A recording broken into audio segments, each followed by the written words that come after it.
Hello, guys. Welcome back to an impromptu live stream. And I just wanted to discuss a few things for you guys. Don't mind my cough. Ah, so, we had a bit of a situation earlier today.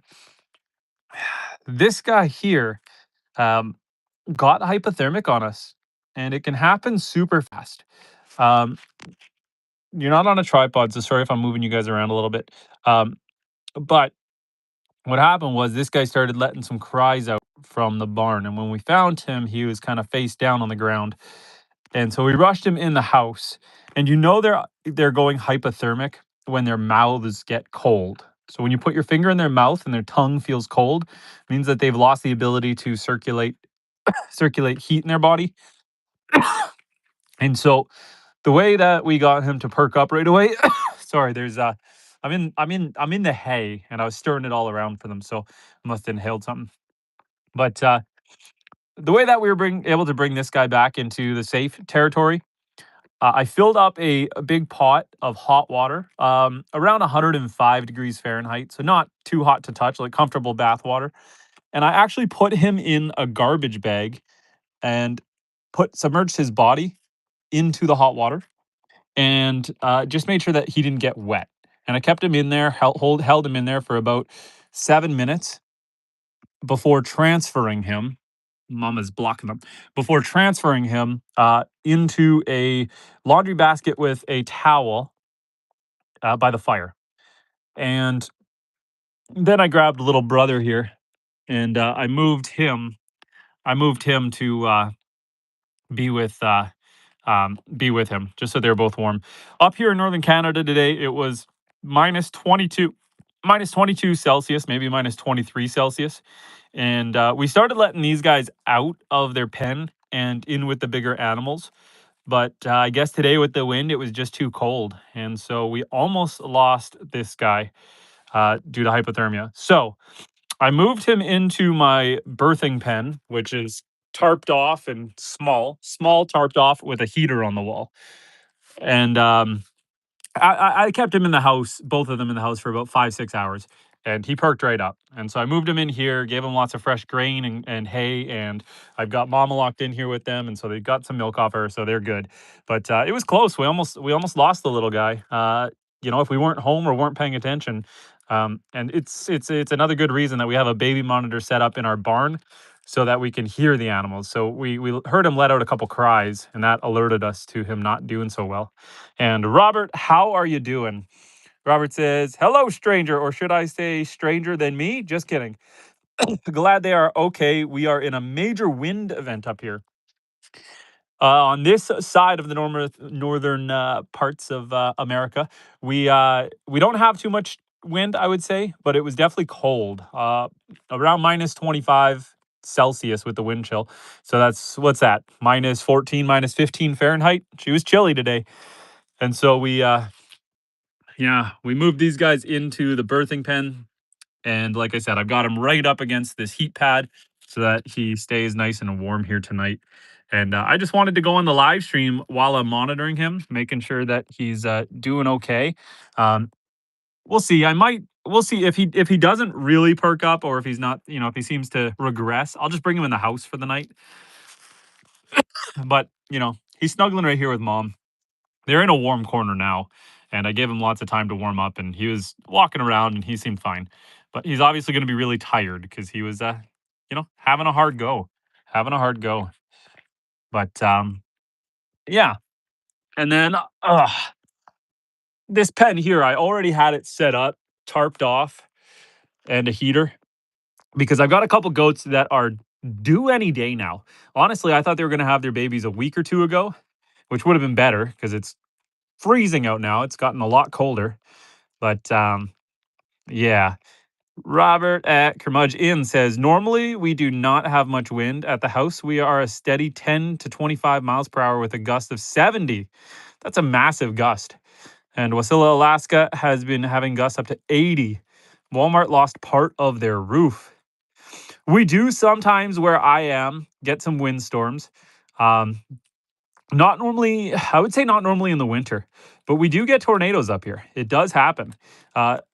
they never used to think we had tornadoes up here just because um, it's so much forest and not a lot of population, so nobody really reports them. But now that they can track them via satellite, they've realized that we have a fair amount of tornado activity in our summers. I want to say. I know the one of the closer towns to me, about 45 minutes to an hour away. It last year it had a massive windstorm and most of the buildings lost their roofs. It was brutal. Every once in a while, so I built my barn myself. Every once in a while, when we have a gnarly windstorm, I got to look out the window to make sure the roof is still on the barn. But yeah, so we're just hanging out in this pen here, which I've got tarped off because it was a little too cold for these little guys today. And I just want to make sure that they're okay. This little guy who's got his head down under here, he was he was on death's door earlier. He got hypothermic. So I just want to monitor him, keep an eye on him. I've got him right beside the heat pad. He's right under mom. He's chewing, he's eating food. And so he should be absolutely fine. But that doesn't mean I'm not going to check him every hour and a half, at least for the first few hours of the night, just to make sure that he has his energy up. Because otherwise, I'll just bring him back in the house. The tough thing is, it's still good for him. He's about 8 weeks old. It's still good for him to be getting food off of mom.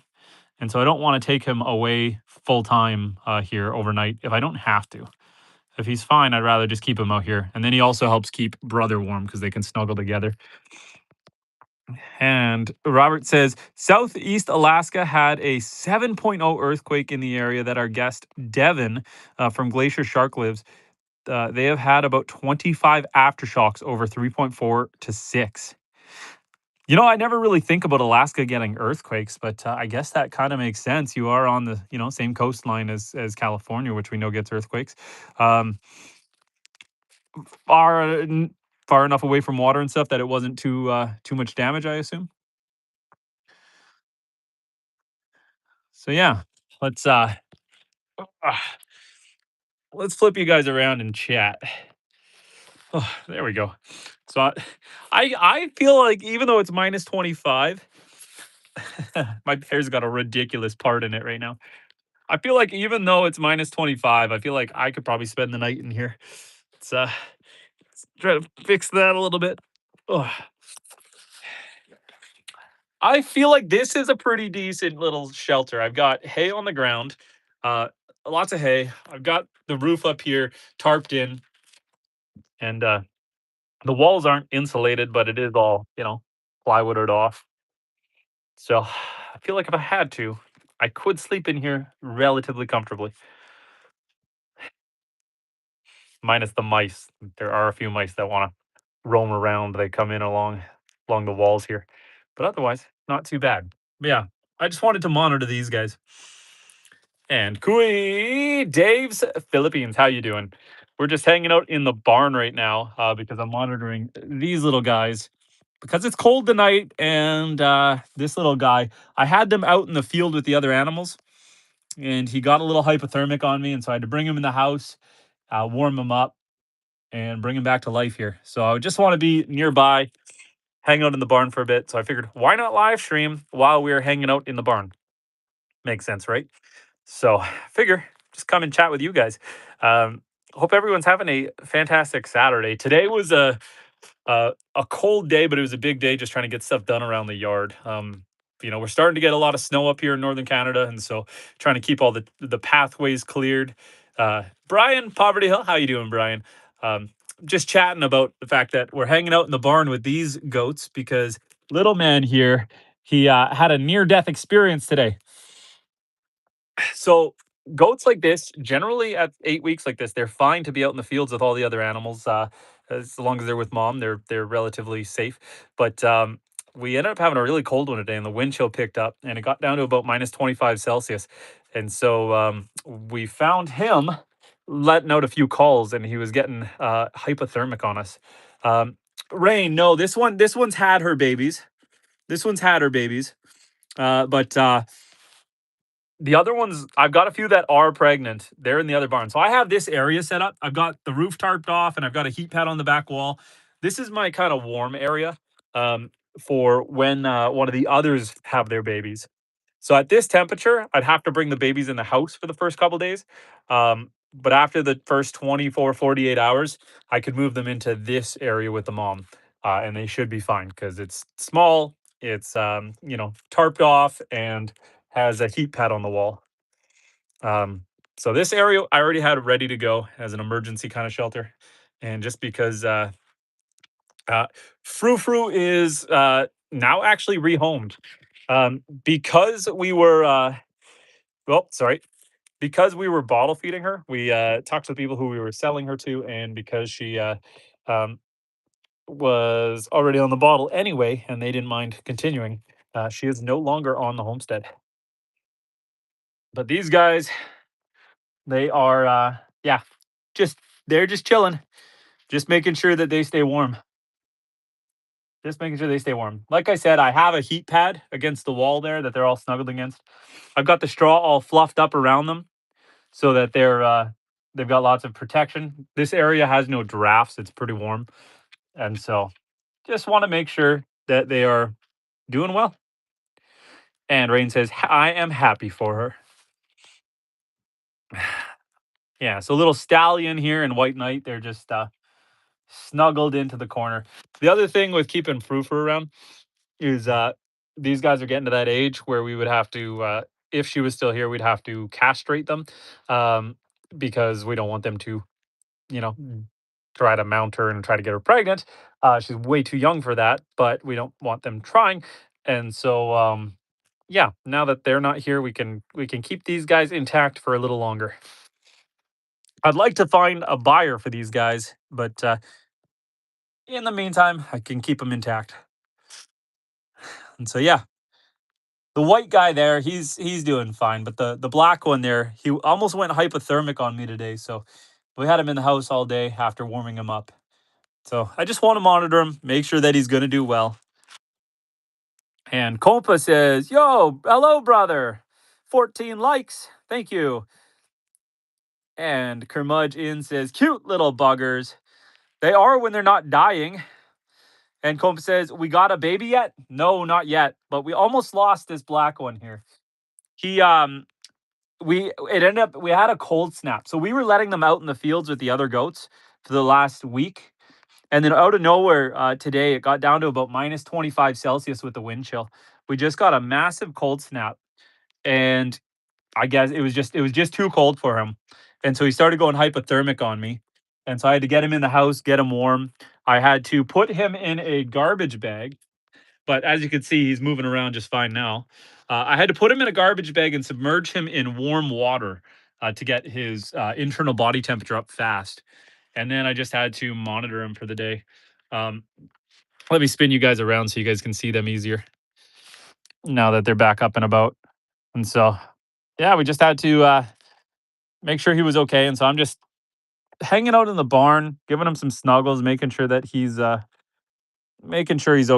I want him to stay over by the heat pad.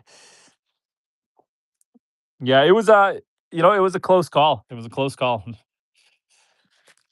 He's just snuggling into me now. Hey, big guy. And so I got the heater on the wall over there. So this guy's kind of going in towards the heater, and then he's just snuggling.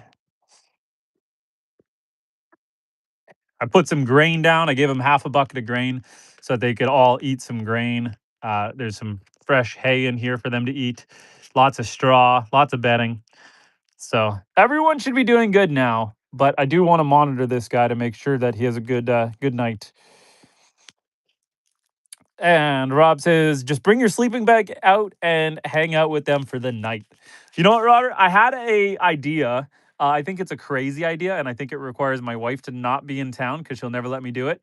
But I thought about doing a long form video where I try to sleep in the main barn with the cows and the donkeys and the other goats, and at like minus 20 like tonight, and just see, it'd be obviously very uncomfortable but very survivable. But you got to deal with the risks of the big animals getting up, moving around, leaving you in the middle of the night because they like to go out and get water and food, and if they do that, you're going to get cold. And just set the camera up in the corner of the barn and let it play all night, and just capture that experience, that whole if you were stranded on the wayside and you had to spend the night in the barn, especially up here in northern Canada, could you do it? I think you can. I think it'd be miserable, but I think you can. In here, it's not bad because I've got it tarped off. It's cold. It's cold. I would definitely dress warmer than just my jeans.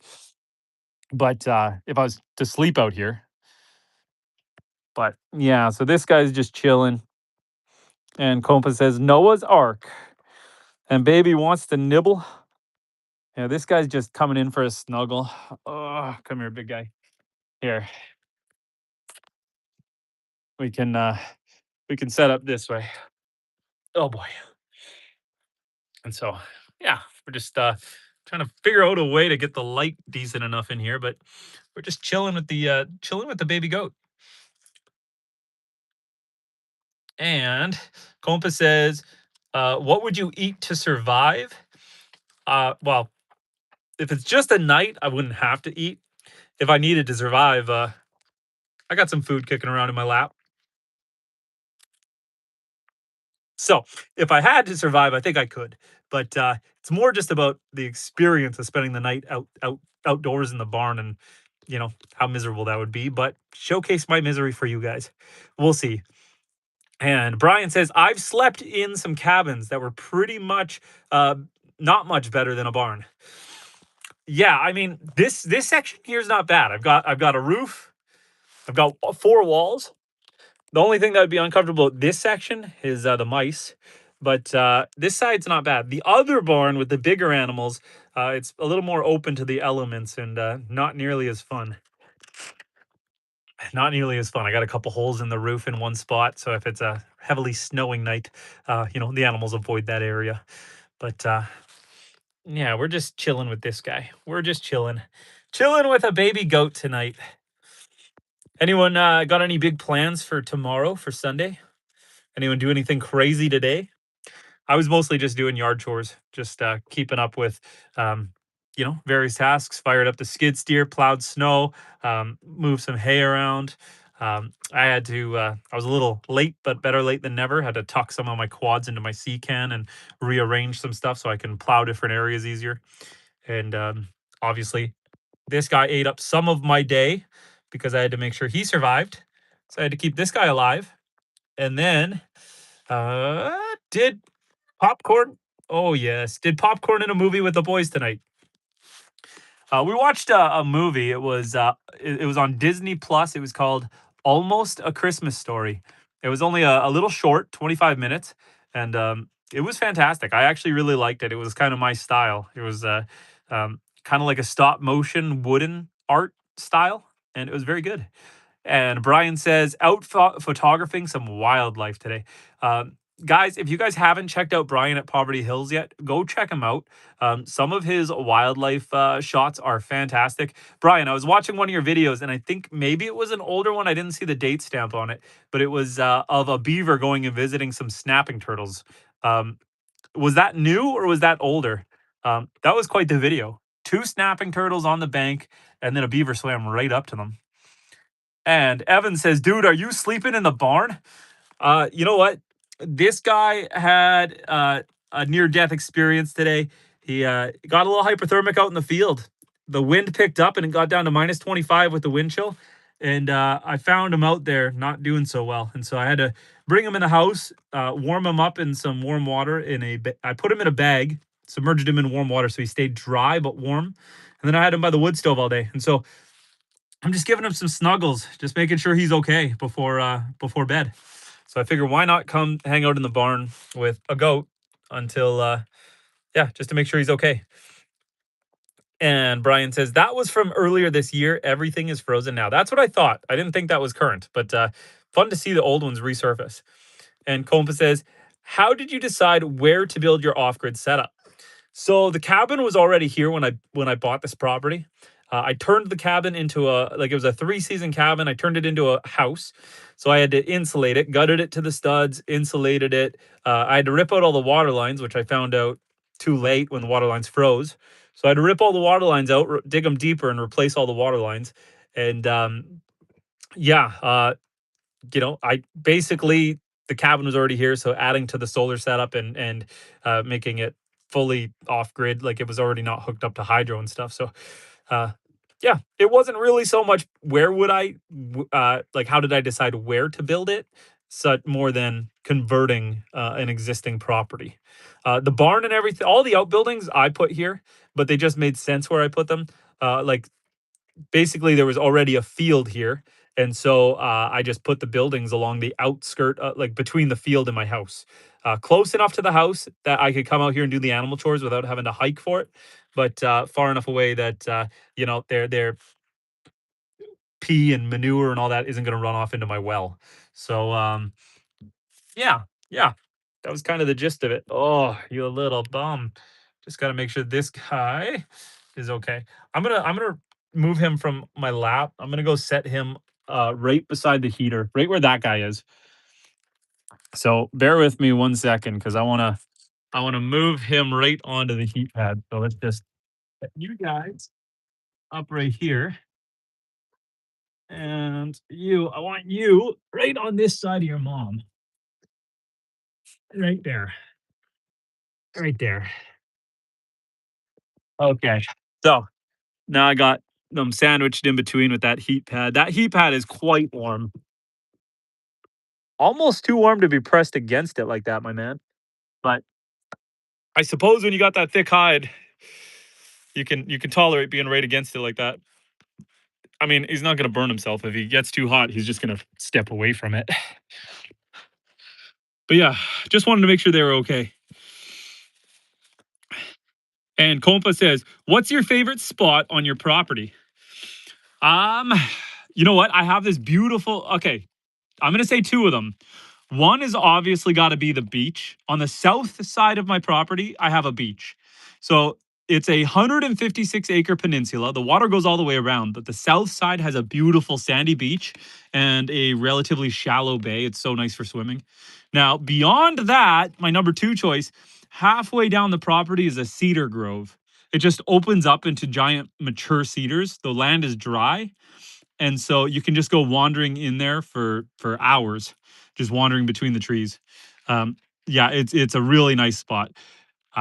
I would like to, over the next 10 years, just keep developing the property and building trails and, building access to all the cool little spots and little nooks. And like, if I find a spot that has a lot of chanterelles, I'll cut a trail into there. And then I'd like to label all my trails so you can have this whole network of trails, Chanterelle Lane and, whatever, White Pines Beach access, whatever. You know what I'm talking about.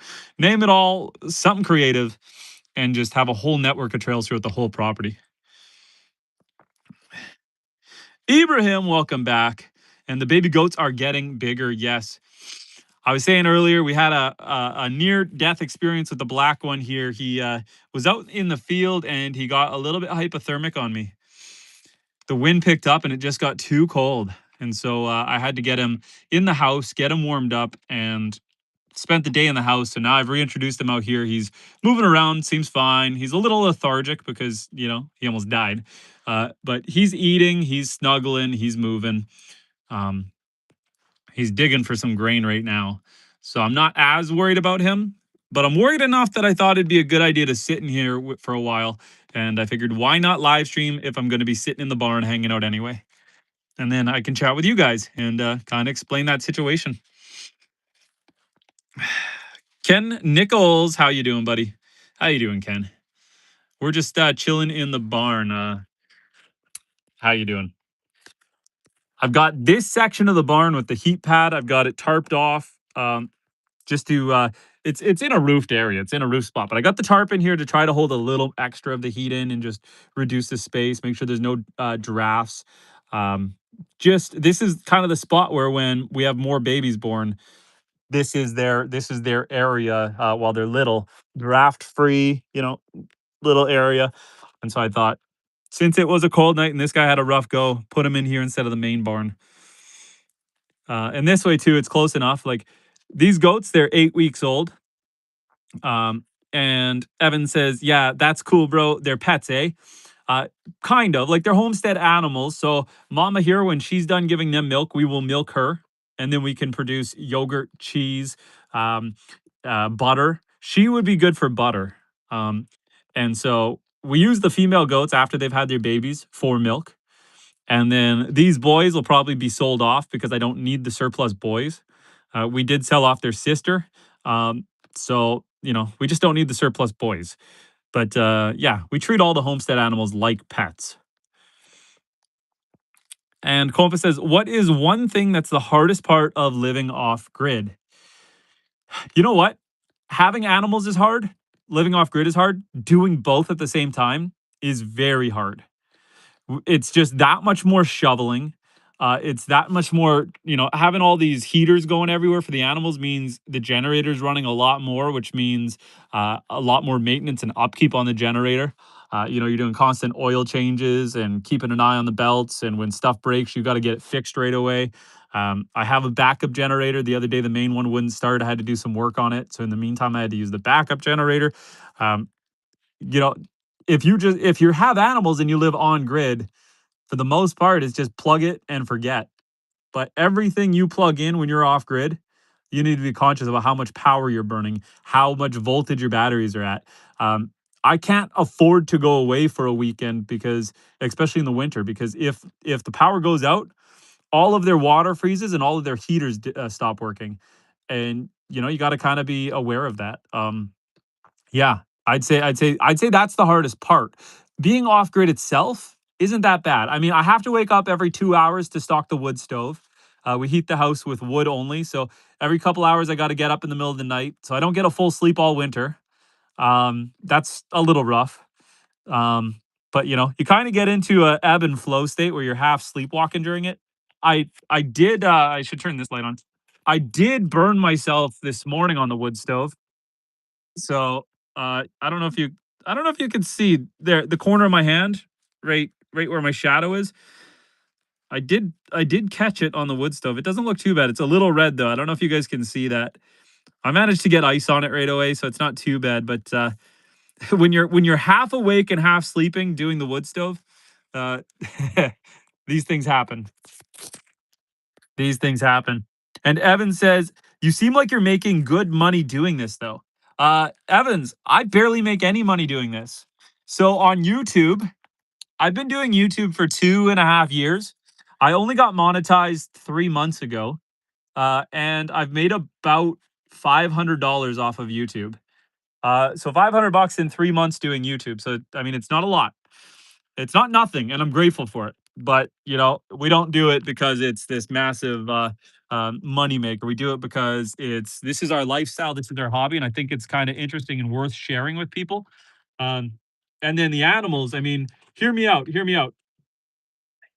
These guys here, these guys here for resale are worth about $125 each. I She has to be pregnant for 5.5 months. We have to successfully deliver the babies, which is a very hands-on experience. Then we have to make sure that they survive and are raised up until that 16 to 24 week age, so like 4 or 5 months old, until they're ready to be sold. I got to feed them in the meantime. I would say at $125 a piece, you're just breaking even on on your cost on them, if your time's not worth anything. Um, the cows you can make money at. We're gonna do pigs is I think gonna be one of our big ones. Um, but yeah, I'd say I've made the most money off the chickens, believe it or not, and I'm still very in the hole because I probably put about $1,200 into the chicken enclosure. I mean, I made it nice. It's fully insulated. Um, I built two structures, combined them together. Probably about $1,200 on the chicken enclosures, and I've probably made $300 on the chickens in selling eggs, surplus eggs. So I'm still negative like $900. But yes, I do enjoy this lifestyle a lot, and I'm glad I can share it with you guys. I hope that's a little eye opening for you, though. I hope that kind of gives you a little bit of perspective. Um, as a homesteader, you're not really doing it because you're making money. You're saving money on food costs. I haven't had to buy meat in a year. Um, we produce all our own meat on the homestead with the cattle and the pigs and everything. Um, so that's good. Next year, I want to get huge into gardening. Next year's the garden year. This year, I had to focus on these guys, all the animals. Next year will be the garden. And Compa says, I love watching this type of content, something I would never experience in my life. What's one skill everyone should learn if they want to live off grid? Get good with an axe. Get good with an axe. Get good at splitting wood, harvesting wood. Get good with a chainsaw and get good with an axe. Because if you're, especially if you're up north, way up here in Canada, I'm burning wood for like 5 or 6 months of the year. And so I have to cut a lot of it. Of course, if you just don't care about money and you got enough of it to spend, you can just order pre-split wood. But I take pride in the fact that I can cut my own trees down, let them season for a year or two, buck them up, drag them out of the bush, split it all by hand. Um, yeah, I take pride in that. Kermudge in says, yeah, you do not make much money when you homestead. And Darlene says, but you seem to love what you do and you were so good to the animals. Thank you, Darlene. And I do love it. I do love it. I was saying to Mariah, one thing I want to do is I want to replace my breeding buck in a couple years, my breeding goat, my male goat. So these are pygmy goats. We started with pygmy goats because that's what was accessible to us. But pygmy goats are raised primarily for meat. She doesn't give a lot of milk. She'll give you some, but you're probably more like half a liter to a liter a day. Whereas I have some dairy goats that I'll get like 4 to 8 liters a day off of. So she doesn't give a lot of milk. So the offspring from my buck, since he's a pygmy goat, they're all lesser producers. They're a hybrid between a meat and a milk goat. So you kind of get less meat and less milk. It's kind of the worst of both, not the best of both. And if I were to eat these guys, this is a lot of work and a lot of care for your meals. I mean, I'm here to make sure I'm hands on at the birth to make sure that they're born healthy and happy. I have to be hands on for the first couple weeks, like very hands on. Every day they need my attention. And like today, he almost went hypothermic because a cold snap came in, and so I had to bring him back to life. And this is a lot of work if you were just to eat them. So I want to transition into primarily milk goats only because this is too much work for a meal if I were to eat them. Now I plan to sell them, but you know what I'm saying? It's too much work. Too much work. And Evan says meat is going up in price. They say $1,000 more a family for the cost of food. Yeah, even my cows. The first cow I bought was I want to say $900. The last two cows I bought were like $3,500 a piece. Um, and that directly translates over to how much the meat costs. It's getting crazy, guys. It's getting crazy. Kermudge in says wood heats you a few times, cutting, splitting, and burning. And I love it. I love harvesting and gathering my own wood. This year was a little bit sketchy because I had spinal surgery, and so we were very behind the eight ball. I'm actually still splitting wood right now. Um, I've got enough wood to make the winter, but I'm still splitting it because I couldn't go nearly as I had a later start at it because of spinal surgery, and I couldn't go nearly as hard at splitting. I got to take it easy, just a little bit every day. So yeah, yeah. This year was a tougher one, and that's another thing about homesteading, guys. I, I recommend doing it like living off grid and homesteading, both of these things. I recommend having a partner that can support you and also wants to do this lifestyle. If you have a partner who doesn't want to do it, it's not going to work for you. You guys are not going to be as happy because the responsibilities are going to feel like chores, not enjoyable tasks. It's going to feel like work that needs to be not needs to be done, not work that you can enjoy doing. But if you got two people, when you're sick, if you're doing this alone, it's hard because if you get sick or you get injured, everything still needs to get done. I had one weekend where I was home alone and I was just puking my guts out. I could barely leave the bed. but I still had to get up in the morning. I had to collect all the eggs. I had to let the chickens and ducks out. I had to check on all the animals, top up water dishes, and then in between puking in the field and that, and then lying in bed, get up and do it all again before bed. Put everyone away. Make sure everyone's got their food. Make sure everyone's got water. I would not want to do that day in, day out every time I get sick. Having a partner helps you from burning out. If you're doing this alone, I really think there's a good chance you're going to burn out eventually because this is a hard life if you're by yourself. But when you have a partner and you can share responsibilities and do them together, um, it can be very enjoyable. And I like it. Does that make sense, guys? Am I spitting out facts or gibberish? Evan says, "Do you slaughter the animals or get someone else to do it?" The cows, I pay a butcher. Everything else, I like to butcher myself. My pigs, I had to pay the butcher this year because I had that spinal surgery, and so I couldn't do the pigs myself, but I wanted to. The thing is, if you want to resell the meat, you have to get it done professionally at an abattoir. A licensed butcher has to do it if you're going to sell the meat. But if you're going to do it for your own consumption, I like to do it myself just because I'm a prideful man. And Curmudgeon says, at 53, the splitting helps keep me in shape.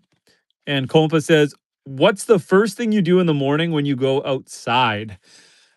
First thing I do is just a check. I check all the animals. I walk into the barn. I check everyone. I make sure everyone's awake and alive. I check all the rabbits. I check the ducks and chickens.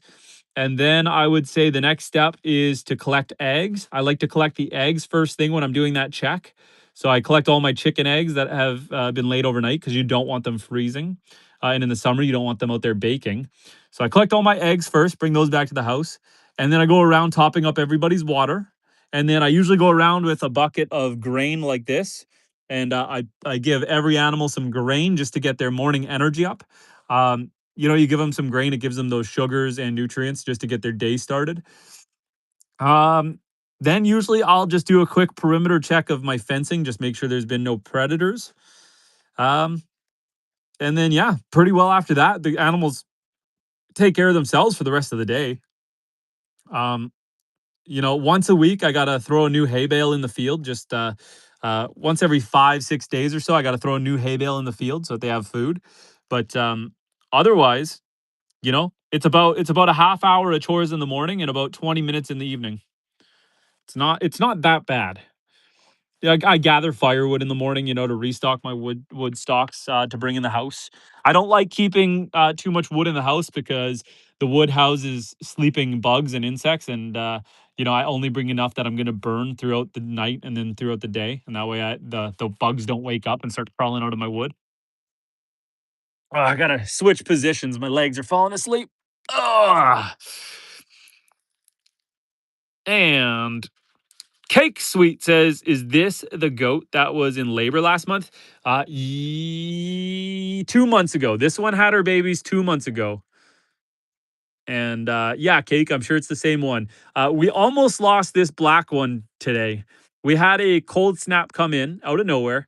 It got down to about minus 25 Celsius. The wind picked up and he went hypothermic right away. Couldn't hold his head up. He fell face first down in the snow. He let out a couple cries. I My wife came out and grabbed him, and then I got a giant pot. I put warm water, like 105 degrees Fahrenheit, in the pot. And then I put him in a garbage bag, kept his head out, of course. And I submerged him in the water, keeping him dry. That's why he was in the bag, to keep him dry. But to get his body temperature up right away, I kept him in there for about 7 minutes. And then I put him in a laundry basket with a towel by the wood stove for about 6, 7 hours. And I grabbed the other one and I brought him in to snuggle with him for that time. And now I've moved them in with the heat pad in here. Um, so he should be fine now. The reason I'm hanging out with them is just to make sure he's good. But you can see he's eating. That means he's got food in his belly. It means he's digesting. It means he's doing good. I've got them snuggled up against the heat pad.